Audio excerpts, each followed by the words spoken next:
everyone, my name is Simran. Welcome back to my channel. If you're new here, hello. I just started this channel, so come support me by liking and commenting on this video and subscribing to my channel. With Hong Kong being the 5th most expensive city in the world, apartment rental prices are high for a tiny apartment. It might be hard to find an apartment that you like immediately. So let me get into some tips, tricks, and info on finding an apartment here in Hong Kong.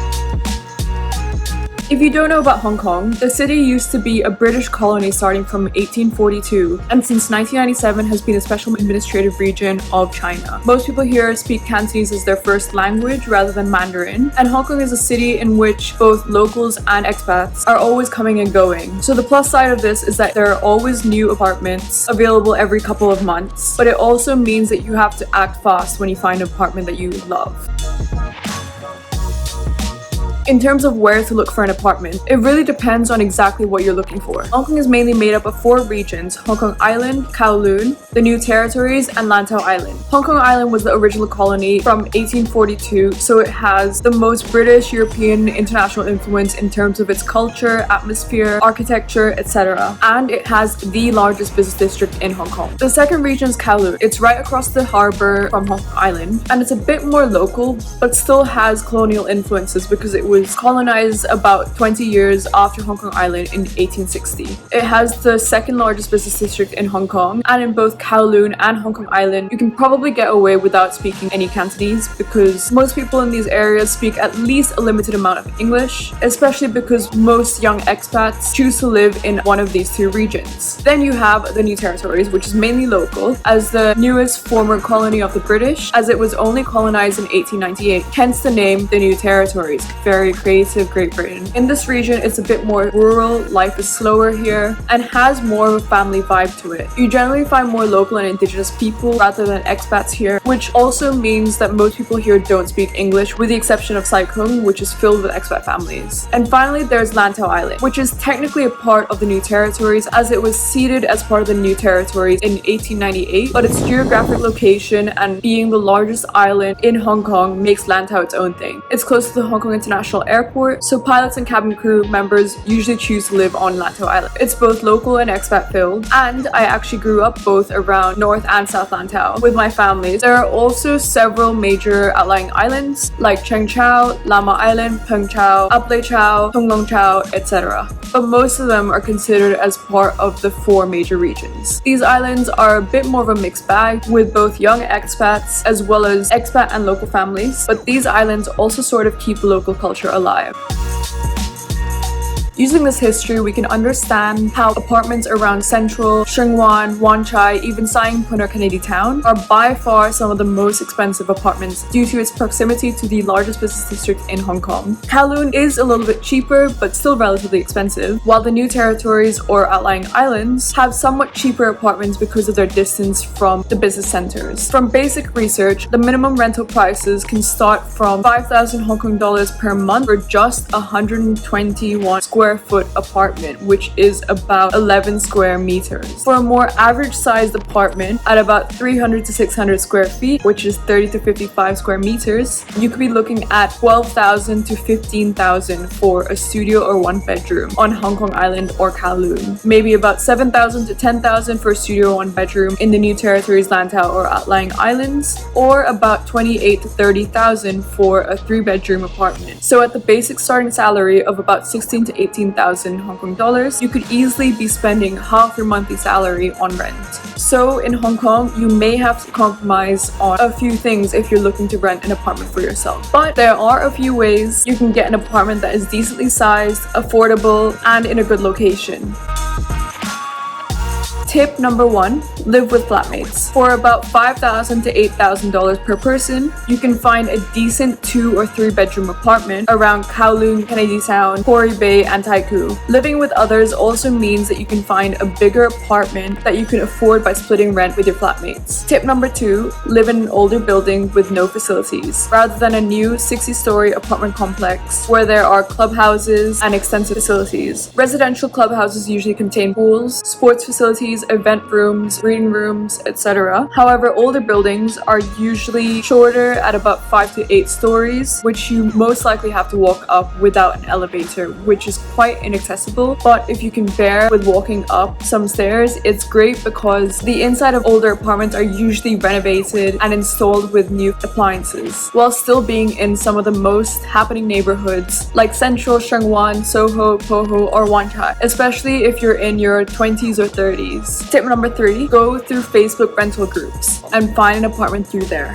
This is good because rental contracts in Hong Kong usually last for about 2 years, but apartments posted in Facebook groups are usually from people looking to transfer their lease to someone else. This means that you might be able to get an apartment for a 1-year lease if the person who's looking to transfer their lease has already lived in the apartment for a year, for example. But it means that if you also really like the apartment, you can renew the lease later on. Usually apartments listed in Facebook groups are also furnished because maybe one flatmate in a 3-bedroom apartment might be moving out, so you can get the benefit of a fully furnished apartment. You are also able to usually work directly with the landlord or the landlord's paid agent, which means you can skip any agency fees, which is usually about half of 1 month's rent to the agent. Tip number 4, look through real estate agency websites and 28hsc.com, which usually show how different apartments compare in terms of pricing to other similar apartments. However, this will likely mean that you have to work with an agent to whom you'd have to pay agency fees. Tip number 5, negotiate your rent. Normally, Hong Kong landlords are willing to negotiate, and I've heard that they do so especially if you can move in almost immediately. Unfortunately, I wasn't able to negotiate my rent because I was moving into an apartment where the lease was transferred to me rather than signing a brand new lease, so I didn't have the opportunity to do so. A bonus tip for those who are new to Hong Kong or planning on moving here: do not sign a lease online or confirm an apartment before seeing it for yourself in person. You really need to see it rather than trusting pictures of the place, because a lot of things can be hidden from the photos and you don't really get a sense of the layout, which is really important because some layouts here in Hong Kong are whack. The size of the apartment can also be easily exaggerated in photos. Location wise, it's hard to be in a bad location because there really is no such thing as a bad neighborhood here in Hong Kong, but the apartment itself could be not to your standard if you didn't check it out in person. So I'd say get an Airbnb or stay in a hostel or a hotel when you get to Hong Kong, and then look for an apartment in person. And once you find an apartment that you like, more often than not, you'll be able to move in within a week or 2 of signing the lease. So let's get into my personal experiences on moving into my first apartment in Hong Kong.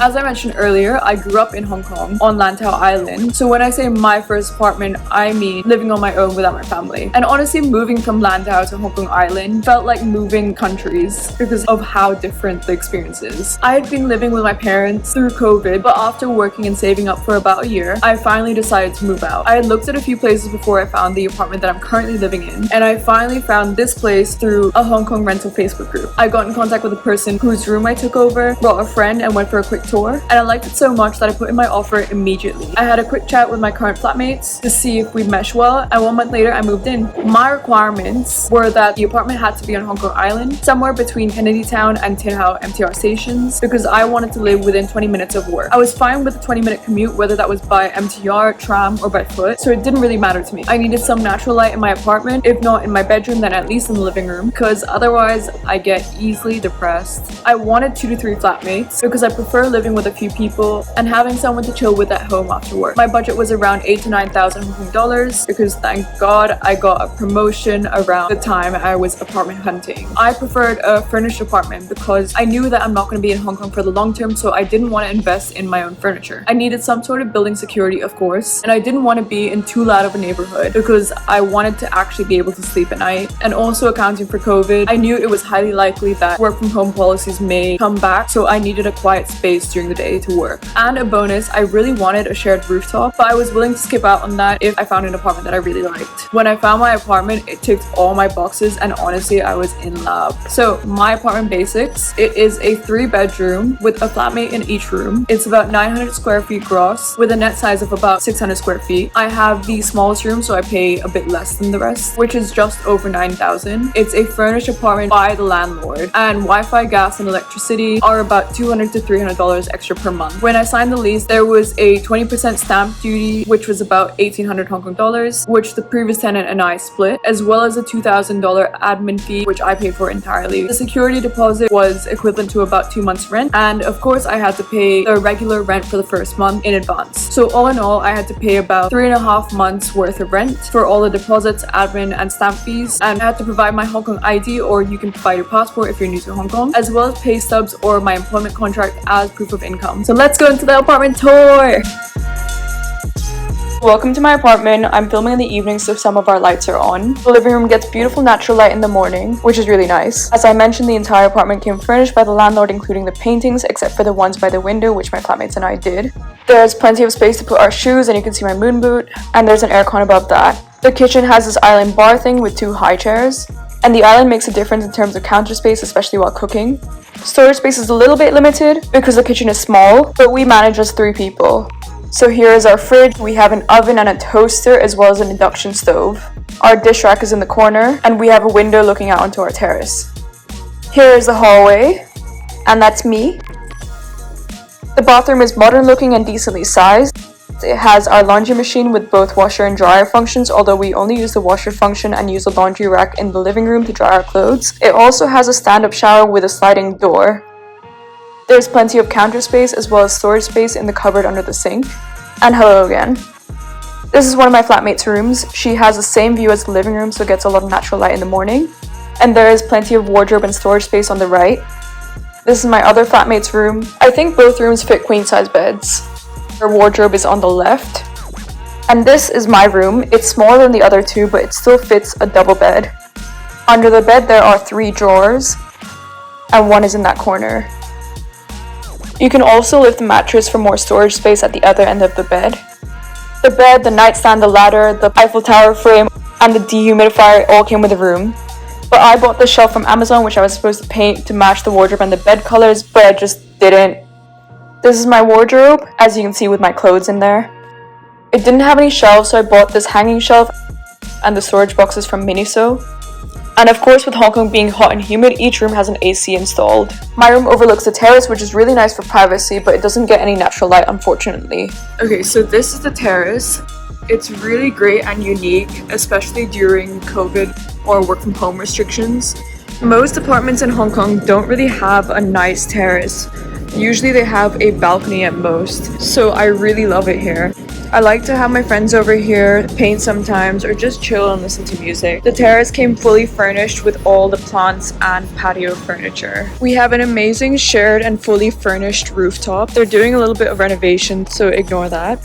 We also have a barbecue grill over here, but I haven't been able to get it to work, so it is a bit of a waste.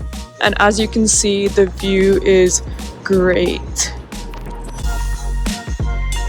The apartment is in the Soho neighborhood, which I thought would be loud in the evenings, but honestly it hasn't been that loud at all. It is the neighborhood for entertainment and nightlife in Hong Kong, which is so cool compared to my suburban life in Lantau Island. I was really excited to live in the city again because when I was at university in Toronto, I lived downtown, which was so fun. The famous central mid-level escalators are nearby, which is the longest outdoor covered escalator system in the world.